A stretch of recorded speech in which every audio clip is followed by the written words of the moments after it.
Sejarah Agnes Sorel, pencipta tren berpakaian dengan memperlihatkan satu dadanya. Agnes Sorel lahir pada tahun 1422 dari keluarga bangsawan yang lebih rendah dari Formantown, Tournai. Ia adalah putri dari John Sorel dan Catherine de Magnellis. Kecantikannya membuat nama Sorel menjadi terkenal, seperti yang ditulis oleh sejarawan Joseph Delord pada tahun 1824. Reputasi kecantikannya yang mencolok segera melampaui batas Tournai dan tak terhitung banyaknya para pria bangsawan yang berusaha mendekatinya. Tetapi seperti mahkota perhiasan permata yang sangat mewah, penampilannya yang bak dewi kecantikan itu hanya cocok untuk seorang penguasa. Sorel berusia 20 atau 21 tahun ketika ia pertama kali diperkenalkan kepada Raja Charles VII. Pada saat itu, ia memegang posisi di rumah tangga Ren I dari Napoli sebagai pelayan kehormatan untuk permaisurinya Isabella, Duchess of Lorraine. Sorel kemudian melayani sebagai dayang Mary de Anjou, istri Raja Charles VII dari Prancis dan saudara ipar Isabella. Tidak butuh waktu lama bagi wanita muda itu untuk menarik perhatian Raja Charles VII. Di antara banyak sifat buruk raja lainnya, ia memiliki kelemahan terhadap wanita dan sangat memuja kecantikan. Seperti yang ditulis oleh seorang politisi dan penulis pada tahun 1868, Charles VII memiliki sekumpulan wanita simpanan anonim atau lebih tepatnya semacam harem yang mengikutinya kemana-mana. Tetapi Sorel berbeda, ia tidak hanya menakjubkan tetapi juga sangat cerdas dan baik hati. Sorel memiliki hak istimewa yang langka sekaligus keindahan tubuh dan jiwa yang superior dengan fasilitas fisik dan moral yang memenuhi semua tuntutan gairah cinta. Segera kehadirannya dirasakan di istana kerajaan di Chinon, di mana kehadirannya diduga telah membawa raja keluar dari depresi yang berkepanjangan. Semangat menular Sorel dan pengaruhnya yang sangat kuat atas raja terlihat jelas di mata publik. Ia jarang meninggalkan sisi raja dan Raja Charles VII bahkan menghadiri berbagai festival resmi bersamanya. Tidak ada hadiah yang terlalu boros untuk Sorel. Ia menerima kemewahan yang tidak terbatas. Di antara kekayaan perhiasan, pakaian, dan properti yang raja curahkan kepadanya, Sorel menerima apa yang diyakini sebagai berlian pertama yang dipotong serta Château de Loches sebagai kediaman pribadinya. Château ini adalah tempat di mana Charles VII telah didukung oleh Joan of Arc untuk dinobatkan sebagai Raja Prancis. Sorel membuat gonjang-ganjing pengadilan Prancis ketika Raja Charles VII mengumumkan ia akan meninggalkan istrinya yang hamil untuk Sorel di tahun 1444.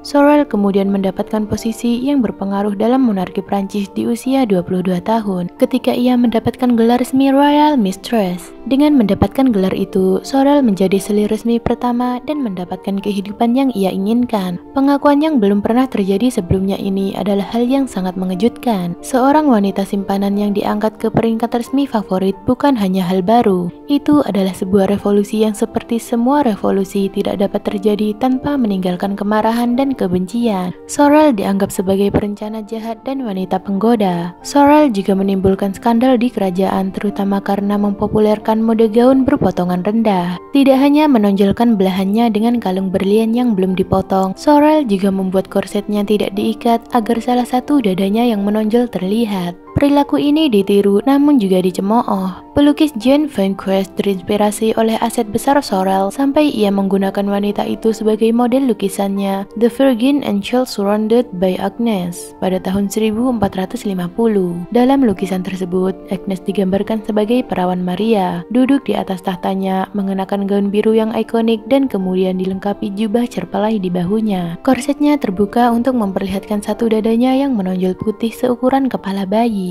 Lukisan Fouquet adalah salah satu dari banyak lukisan dari periode waktu tersebut yang menampilkan motif dada terbuka sebelah. Para pendeta konservatif yang sudah kesal dengan keputusan raja yang mengangkatnya secara resmi sebagai gundiknya, marah karena seorang wanita yang dikenal karena kontroversinya digunakan untuk menggambarkan Bunda Suci Maria. Jean Duvinal des Ursins, Uskup Agung Reims, menasehati raja untuk mengkoreksi mode seperti bukaan depan yang melaluinya seseorang dapat melihat dada menonjol pada wanita. wanita. Meski demikian, Sorel tetap menjadi kesayangan raja. Raja Charles VII digambarkan sebagai raja yang sangat tidak berguna. Masa pemerintahannya termasuk dalam bagian terakhir dari Perang 100 Tahun dan dalam apa yang digambarkan Steinecker sebagai salah satu periode paling menyedihkan dalam sejarah Prancis karena sekitar 2/3 dari Prancis menjadi milik Inggris dan Burgundy. Banyak panglima perang Prancis yang merasa kecewa dengan kepemimpinan Raja Charles VII yang dianggap terlalu lemah dan tidak berambisi untuk merebut kembali wilayah Prancis dari kerajaan Inggris. Begitu pula dengan kondisi keuangan negara yang diambang kolaps. Raja terlalu sibuk memuaskan kebutuhannya akan kesenangan dalam hiruk-pikuk perjudian, minum-minum, dan main wanita. Tetapi setelah Sorel diterima masuk di kerajaan, Raja menjadi pribadi yang baru. Raja Charles VII yang setelah mencapai usia 30 tahun tidak memahami situasi maupun tugasnya dan tampaknya ditakdirkan untuk menjadi biasa-biasa saja seumur hidupnya, mengaktualisasikan dirinya secara tiba-tiba dan seolah-olah dengan sihir. Teman Sorel adalah orang-orang yang jujur dan cakap mengambil peran utama di parlemen. Setelah itu, dalam waktu 2 tahun, wilayah Prancis hampir sepenuhnya ditaklukkan kembali. Sorel tidak bisa diremehkan hanya sebagai wanita penggoda yang digunakan hanya untuk bersenang-senang. Ia tidak dapat disangkal adalah orang yang berjasa mengubah arah kerajaan. Karakter serta pencapaiannya yang luar biasa terungkap. Sorel mendesak raja untuk mengatasi kemalasannya, tulis sejarawan Henry Martin pada tahun 1855. Raja Charles akhirnya tertarik pada tugas pemerintahannya dan dalam menerapkan akal sehat dan semangat praktisnya untuk mendengarkan dan menerima nasihat yang berguna bagi kemajuan negaranya. Faktanya, kontribusi Sorel ke Prancis sangat penting sehingga oleh beberapa sejarawan ia ditempatkan setara dengan kontribusi Joan of Arc. Tapi sayangnya itu tidak bertahan lama. Kehadiran Sorel dan anaknya dianggap ancaman bagi pewaris tahta yang lain. Posisi yang memberinya wewenang untuk mengguncang segalanya kemungkinan berkontribusi atas kematiannya yang terlalu dini. Kematian Sorel mungkin merupakan bagian dari kudeta. Sorel meninggal pada pertengahan musim dingin pada tanggal 9 Februari 1450 di usia 28 tahun. Saat itu, ia sedang mengandung anak keempat mereka dan dalam perjalanan dari Chinon untuk mengunjungi Raja Charles VII di Jumigeels. Raja Charles VII menerima berita tentang kematian wanita yang paling dicintainya dan anaknya yang belum lahir. Ia diberitahu bahwa Sorel meninggal karena disentri, tetapi ia curiga bahwa kematian Sorel karena penyebab lain. Rumor menyebutkan bahwa ia telah diracuni. Sorel kemudian dimakamkan di gereja Saint Ours di Loches, sedangkan hatinya dimakamkan di Benedictine Jumigeels. Oleh karena kecurigaan tentang penyebab kematian Sorel, pada tahun 2005 jenazah Sorel digali. Ilmuwan forensik Philip Charlier menemukan bahwa penyebab kematian sebenarnya adalah keracunan merkuri. Merkuri adalah bahan umum dalam kosmetik abad pertengahan, tetapi tingkat yang ditemukan dalam tubuh Sorel sangat tinggi sehingga dipastikan bahwa racun ini masuk melalui ditelan. Beberapa orang berteori bahwa keracunan itu direncanakan oleh putra Raja Charles VII, calon Raja Louis ke-11 yang haus kekuasaan dan sudah memberontak secara terbuka terhadap ayahnya sejak 4 tahun sebelumnya. Louis XI tidak senang dengan kemampuan Sorel untuk keputusan politik ayahnya. Ia mungkin juga khawatir bahwa pewaris laki-laki baru akan mengancam posisinya di garis suksesi. Sorel telah diakui sebagai orang yang membantu Charles VII untuk mendapatkan kembali kendali atas kerajaannya. Pengaruh kuat Sorel atas Charles VII membuat beberapa orang menyebutnya sebagai ratu tanpa mahkota. Agnes Sorel dipandang sebagai penerus Joan of Arc sebagai penasihat raja. Agnes Sorel ini juga dianggap sebagai seorang transgender. Meskipun ia meninggal muda, tapi warisannya tetap hidup.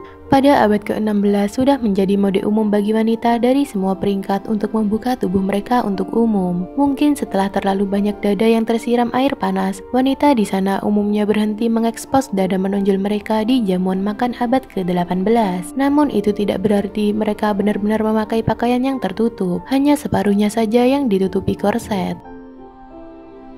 Terima kasih buat yang sudah menonton. Kalau kalian suka dengan video ini, silahkan tekan subscribe, like, dan komen ya. Dan komen di bawah pendapat kalian tentang video ini, supaya kita bisa sama-sama belajar. See you the next video.